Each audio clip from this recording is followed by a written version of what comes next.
Hey, it's Greg here with MaritimeGardening.com, and today I'm going to plant some pole beans. How do I tell when it's time to plant pole beans? I watch the dandelions on my lawn. When they all turn white and the little seeds start flying off of them, I look at the forecast. If I see the forecast is sort of ideal, where we don't have any low, close to zero nights in the near future, and we got lots of double-digit sort of days. I'm talking in Celsius here. So I looked at the forecast last night, and it's supposed to be like, around 9 or 10 every night for the next week. And, in the double, in the good, some of the nights it's in the double digits. And most of the days we've got teens and up temperatures. Today it's going to be 30, right? But the next few days we're going to get a bit of rain, and it's going to be like 15, 16 during the day, and maybe 12 during the night, that sort of thing, right?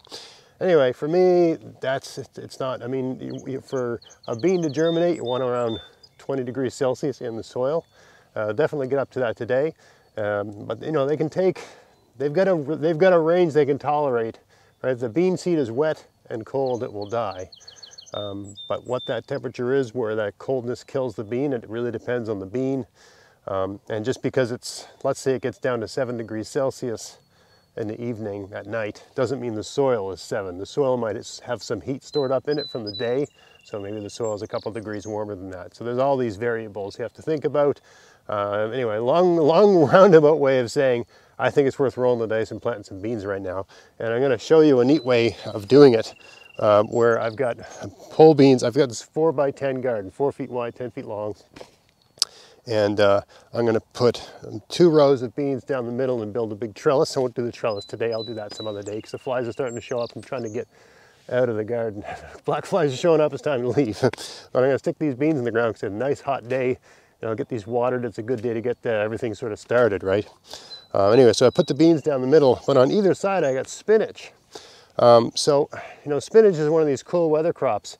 And once you start getting into the hot days of summer, where I live anyway, it flowers, it bolts.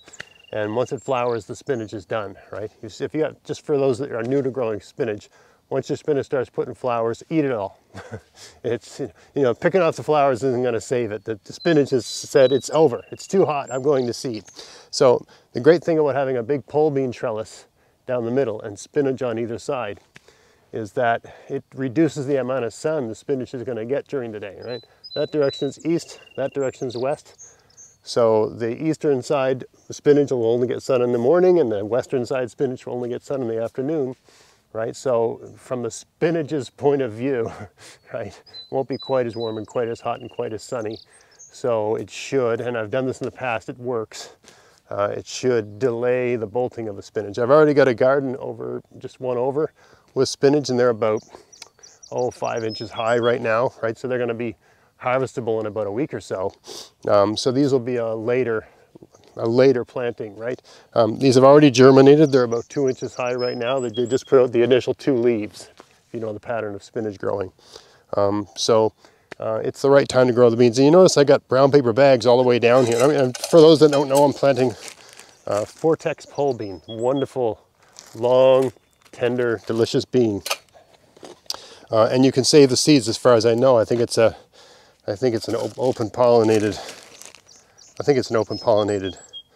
bean. And I did save some last year, so I'm going to try the saved ones as well, right? Anyway, why do I have all these bags down the middle? Well, because when I prepared this bed for planting, I don't know, 3 weeks ago, something like that, I didn't want a whole bunch of weeds growing everywhere, right? So just by having these brown paper bags, just these are leaf bags, right? By having these down, it prevented the weeds from growing here, right? So, you still get the odd one right around the edges, but for the most part, right? That's just a really easy way, right, to keep a garden ready for planting. So it makes this stage of the game that much easier. So all I'm going to do is put a stick down the middle, just so I know where the middle is, right? And you could have a peg and a piece of rope or something, a twine, right? Okay, so that's all I got to do with that. Now I'll just take my, I think this is the sunnier side. Oh, it's hard to know. Anyway, once these get a certain height, it won't matter, right? But I'll plant the fresh from the seed provider beans on this side. Right? I might have enough to do the whole bed.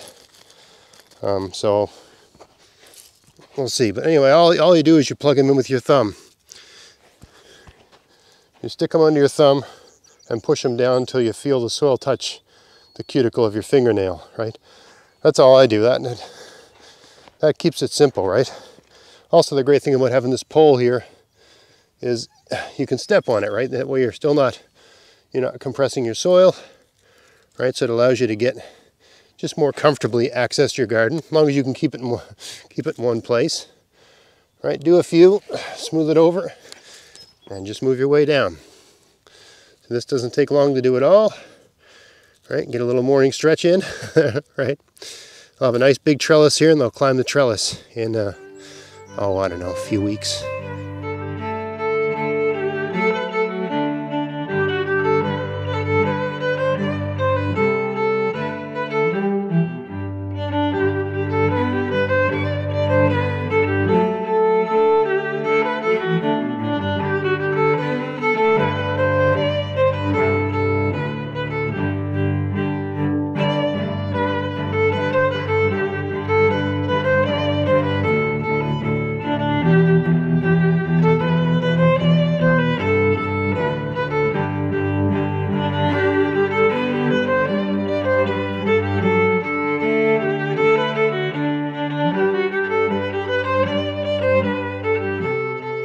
You know, it's funny, in some of the garden centers right now, they're selling beans as transplants.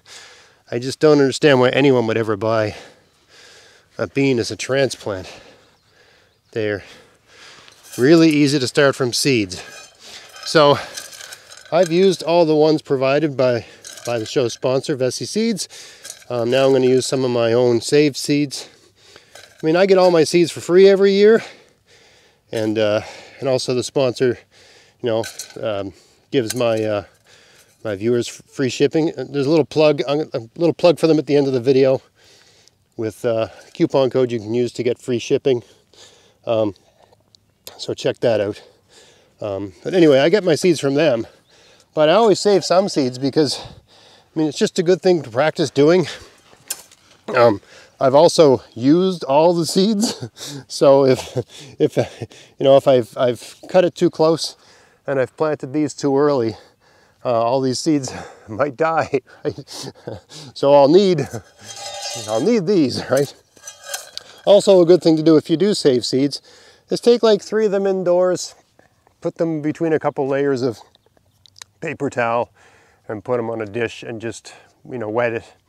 And leave them like that for a week. See if a little radical comes out, see if they germinate, right? Before planting them in the ground, just so you know they're viable, right? I mean, the reason I used these in preference over these, because the people that saved these know what they're doing. Not an amateur like me, right? Also, I left these in my shed outdoors all winter, so they were exposed to extreme low temperatures. Now, I've noticed bean seeds, sometimes they can handle the cold like that as long as they're not wet. Sometimes they're not, sometimes they don't, right? So it's a crapshoot, and I should have basically, I put them in the shed, I hung them in the shed to dry them out, then I forgot about them. I was supposed to put them in a little bag and bring them indoors. I didn't do that. But in previous years where I've done that just by mistake, I've noticed sometimes they're still viable, and sometimes they're not, right? So anyway, I'm starting to ramble here, so I think I'll close it up. The only thing left to do now is to just give these some water, right? And cross my fingers. If I see that there's a risk of frost, or I mean, it's the end of May. It's like May 30th or 29th or something like that today, right? So if I see that there's a risk of frost, I'll put some sort of cover over these, right? I've got plastic domes, aka hoop houses that I can use for that. These aren't needed anymore. Might as well let all the sun hit the soil, right? But yeah, you can have a series of little ones like this, right? Or some of the large ones I have that are 8 feet long, right? There's one just off camera here, right? So, I mean, you use whatever you got, or you just throw a painting tarp or a blanket or something over them if just if you want to protect them over the night. Or if you've got a day where, it's like 15 degrees Celsius but sunny, you want to get some additional heat in there, put some sort of hoop house or plastic dome just to help germinate. Or just leave them like this because they'll probably be fine, they'll probably germinate anyway. There's lots of different ways you can go over the top doing all these little extra things, or you can just stick them in the ground, water them, and forget about it and let nature take its course. You might ask about the spinach. Spinach is really tough. I've got spinach in another bed over there that I planted at the beginning of April when we still have, my goldfish pond still gets ice on it in April. We still have really, really hard frost, freezes, that sort of, you can't run a hose because the water freezes in the hose. Spinach is invincible, it's really tough, so you can plant it really early. So I'm not the slightest bit worried about the spinach at all, okay? That's how I do it. There's lots of, I've got other things that I plant with peas and beans, and anything high and trellis like that. You can plant potatoes on either side. I mean, you got to plant something that doesn't need full sun all day. So things like peppers, tomatoes, it wouldn't work because they wouldn't be getting all the sun they can possibly get. And I'm speaking within the context of where I live, Nova Scotia, Canada, where it's not the sunniest and it's not the hottest place in the world, right? So you sort of have to always be conscious of how much sun your plants are getting and making sure they're getting enough. But for spinach, this system works out just fine. For some herbs, it works out just fine. For potatoes, it works out just fine. So it's just a way to get maximum output from your garden. Once everything's a bit higher, I'll put a mulch down here. Once everything's about 6 inches high, I'll put 3 inches of leaves or wood chips or whatever I can find. I'll mulch the whole bed so I don't have to water it so much. That's all you got to do. So I hope you found that interesting. If you did, please like, share, subscribe, and until next time, get out there, get at it, have fun in your garden. Thanks for watching. Hey, if you want to help support everything I'm doing here, go to Vessies.com to buy whatever you need for your garden this year. And use my coupon code GAVS23 to get free shipping as long as there's a pack of seeds in the order and there's no oversized items in the order. Check out the description box of this video for details. You can buy everything you need from Vessies. They have seeds, fruit bushes and trees, soil amendments, pest solutions, tools, clothing, and lots of other stuff too.